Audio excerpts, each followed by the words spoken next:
السلام عليكم، اهلا بيكم في قناتي قناه مطبخ الكرم. النهارده ان شاء الله هعمل معاكم بقى احلى فطير مشلتت هتدوقيه في حياتك. يعني بجد لو اتبعتي كل الخطوات اللي انا هقولك عليها هتعملي احلى فطير هيشرفك في وسط العيله كلها. نسمي بالله. ومعانا كده كيلو دقيق ناخده من الكيس على الطبق على طول. هنحط بقى معاه معلقتين من السكر مع معلقه صغيره من الملح. يبقى كده ظبطنا كل حاجة. مش هنحط اي حاجة تانية، هنقلبهم بقى كويس جدا كده. ونبدأ نحط المية بتاعتنا، اول كوباية، تاني كوباية. هنحط وهنجيب بقى نص كوباية كده وهنحطها جنبينا. هنقلب كويس بالمعلقة. وبعد ما نقلب بالمعلقة هنعين بقى كده. خلاص قلبنا. نخش بقى في مرحلة العجن. هعوز طبعا نص كوباية التانية، بس بنزلها تدريجيا حسب نوعية الدقيق. في دقيق بيشرب الميه، وفي دقيق تحسي ان خلاص يعني اكتفى بالميه اللي انت بتحطها له في الاول. هنحط النص كوبايه التانية، يبقى الكيلو دي خد كوبايتين ونص من الميه. لقيتي بقى اعجنيه بقى كويس جدا. لقيتي عايز ميه تاني هتحطي له شويه صغيرين معز خلاص. بس اهم حاجه نعجنه الاول علشان ما بيبانش في الاول هو محتاج ولا لا غير لما بيتعجن شويه. الفطير بقى اساسي اعجني فيه بقى كويس جدا. كل ما تعجني كل ما هتاخدي عجينه لينه تتفرد معاكي بكل سهوله وتبقى ممتازه معاكي وتبقى طعمها تحفه. شايفين؟ هعجنها تاني لحد ما يبقى الملمس بتاعها ناعم كده وطريه معاكي في ايديكي. وبرده العجينه ما تخليهاش يابسه قوي، يعني تبقى طريه كده، ما تبقاش ملزقه بس طريه معاكي. بعد ما عجناها كده مش هنسيبها ترتاح ولا اي حاجه. وايديكي ما تلمس لا زيت ولا سمنه ولا اي حاجه. برضو على ايه، على النشابة كده بقى تفضلي تعجني فيها وتفرديها. نعملها بالطريقة اللي انتوا شايفينها ونقسمها لثلاث فطاير. انا الكيلو الدقيق هعمله ثلاث فطاير. تقدري تعمليه اكتر من كده، تقدري تعمليه فطيرتين، بس انا قلت ثلاث فطاير وسط كده حلوين. طريقتي سهلة جدا، مش هنفرد ولا هنعمل اي حاجة. هناخد بقى فطيرة فطيرة كده ونبدأ ان احنا نكورها كور صغيرة. كورة كبيرة شوية وسط، والباقي بقى كور صغيرة خالص. يعني الواحدة كده تديكي حوالي 12 كورة في الحدود دي. لو لسه بقى متابعاني ما تنسينيش في اللايك والاشتراك علشان تاخدي فطيرة ممتازة جدا ان شاء الله. وهقولك برضو في الفيديو ازاي تطلع معاكي طرية كده وحلوة. هنكورهم بقى بالطريقة اللي انتوا شايفينها دي. هقولك برضو ان شاء الله ازاي بقى بطريقة التسوية وازاي يعني تخليها ممتازة وطعمها حلو معاكي. دي كده اول فطيرة. هنتعامل مع الاتنين التانيين بنفس الطريقة. تقدر ان انت تحطيها دي في طبق لوحديها. وتقدر ان انت تكوريهم كلهم كده وتحطيهم وتقسميهم على تلاتة. يعني خلاص هتاخدي تلاتة كبار والباقي كله تعمليه صغير. طب ليه عملتيها من الاول كده على تلاتة؟ علشان لو واحدة هتتلخبط ولا حاجة تكور كل فطيرة في طبق لوحده، يبقى الطبق بفطيرة على طول. مش هتتلخبطي، لا حطيهم مع بعض كده هيبقوا تلاتة كبار والباقي كله صغير. تقسمي بقى على تلاتة وتعمليها الفطيرة مع بعض. هيبقى معايا بقى التلات فطاير دول هيحتاجوا كوباية من السمنة او الزبدة.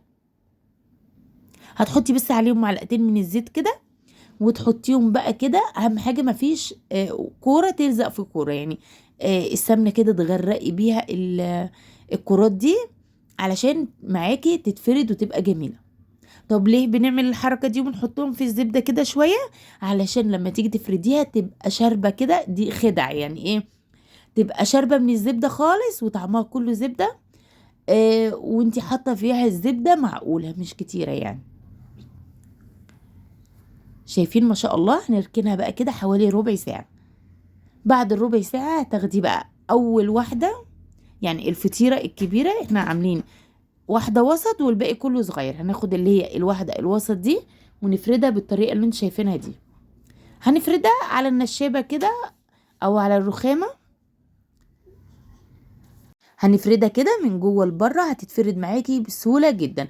لقيتيها بتتزحلق كده وبتكش معاكي، استني عليها 5 دقايق. سيبيها زي ما هي كده 5 دقايق وارجعي افرديها تاني. هتتفرد معاكي جدا.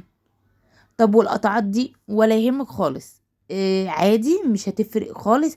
ده بس بيبقى من لمسة ايديكي او من الضغطة من ضغطة صوابعنا برضو، عشان ما بنقعدش نفردها بقى زي الفطاطر كده ونقلب على الرخامة. ده بيبقى بس مطرح ايديكي صوابع كده بتقطعها. هنكون بقى محضرين ال3 صواني جنبية. دي اول صينية كده، واكون حاطة فيها معلقتين من الزبدة من تحت، وتروحي حاطة اكبر واحدة كده من تحت. شايفين ما شاء الله جميلة، هتتفرد معاكي سهلة جدا. هنجيب بقى الفطاير بتاعتي دي. اول فطيرة هروح حاطة عليها كده زبدة مشرباها من الزبدة. مش هستخدم زبدة تاني غير اللي في الطبق اللي انا حطيتها قدامكم.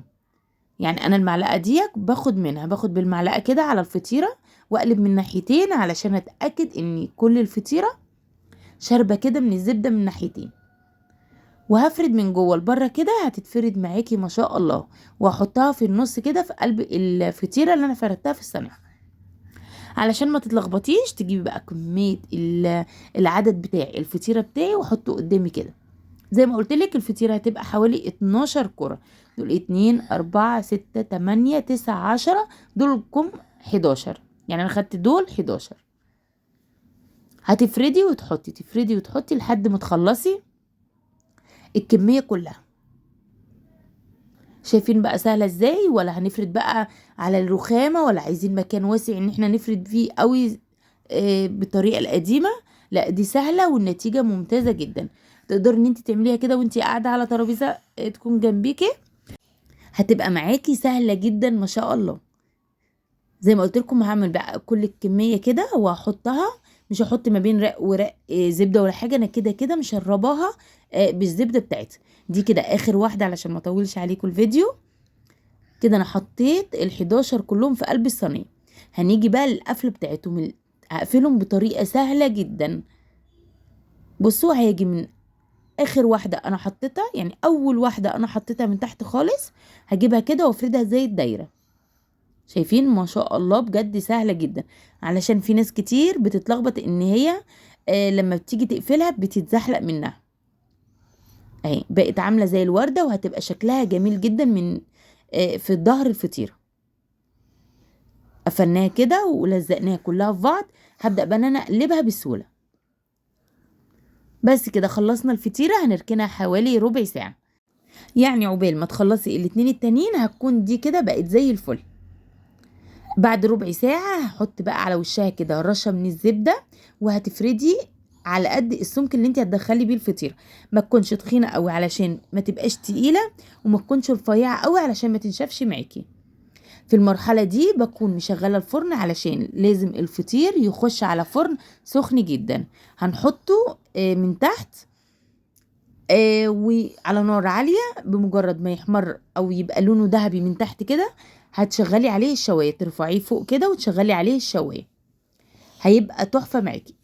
شايفين ما شاء الله؟ دي بقى اكبر شوية، فهتتفرد في الصينية كلها. يعني مش لازم تتحكمي تفرديها يعني على قد الصينية، لا، حسب الفطيرة معاكي. شايفين بقى ما شاء الله؟ اهم حاجة اول ما يخرج نغطيه، هيبقى زي الفل معاكي.